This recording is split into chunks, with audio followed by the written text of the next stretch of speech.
পশ্চিমবঙ্গের রাজ্যপাল সিবি আনন্দ বোস বিজেপির দালালি করছে, এমনই অভিযোগ তুলে বিজেপির দালাল রাজ্যপাল সিবি আনন্দ বোসকে সরাসরি হুঁশিয়ারি দিলেন তৃণমূল মুখপাত্র কুণাল ঘোষ। এই বিজেপির দালাল রাজ্যপাল সিবি আনন্দ বোস দুজন বিধায়কের শপথ গ্রহণ অনুষ্ঠান আটকে রেখেছিল 1 মাস ধরে। অবশেষে ওই তৃণমূলের 2 বিধায়ক শপথ গ্রহণ করেছে। তারপরই বিজেপির এই দালাল রাজ্যপাল সিবি আনন্দ বোসকে সাংবাদিক বৈঠক থেকে সরাসরি চ্যালেঞ্জ করলেন তৃণমূল মুখপাত্র কুণাল ঘোষ এবং এই বিজেপির দালাল রাজ্যপাল সিবি আনন্দ বোসকে কড়া ভাষায় জবাব দিলেন তৃণমূল মুখপাত্র কুণাল ঘোষ। তো প্রিয় দর্শক, তৃণমূল মুখপাত্র কুণাল ঘোষ এই বিজেপির দালাল রাজ্যপাল সিবি আনন্দ বোসকে কি জবাব দিলেন, এই ভিডিওটি ধৈর্য ধরে শেষ পর্যন্ত দেখতে থাকুন।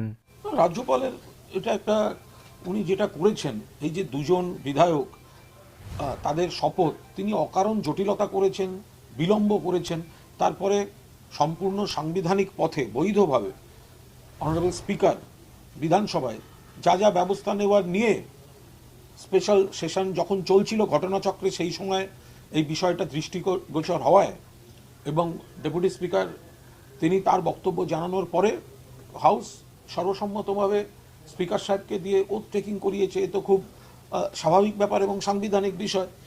এখন এই গোটা পরিস্থিতিটার জন্য দায়ী তো গভর্নর হিমসেলফ। তিনি দেরি করিয়েছেন, তিনি জটিলতা করেছেন, তিনি কলকাতার বাইরে গিয়ে বসছিলেন।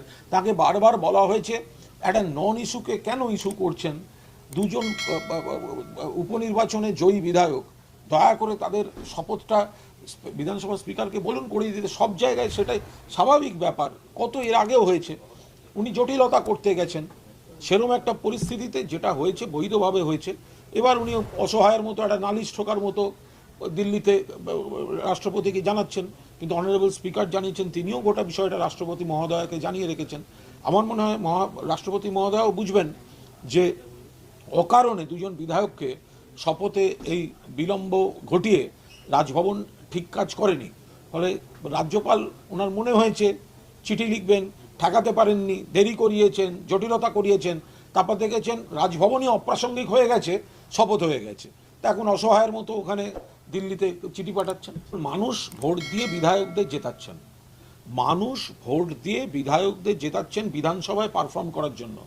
এখানে একটা রুটিন বিষয় ছাড়া রাজভবনের কোনো গুরুত্ব নেই, ভূমিকা নেই।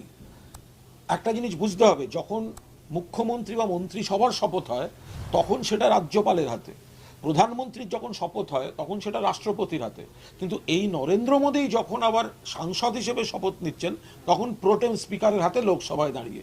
ফলে বিধায়ক হিসেবে যারা আসবেন বিধানসভায় স্পিকার সাহেব তার হাতে শপথের ভার তুলে দেওয়াটা এটা চিরকালীন রীতি। এই বিজেপি গভর্নমেন্ট আসার পর এইসব উৎপাত শুরু হয়েছে। ফলে আবার যদি এই ধরনের কোনো ঘটনার পুনরাবৃত্তি এরা ঘটাতে চায়, যথাযথ জবাব পাবে।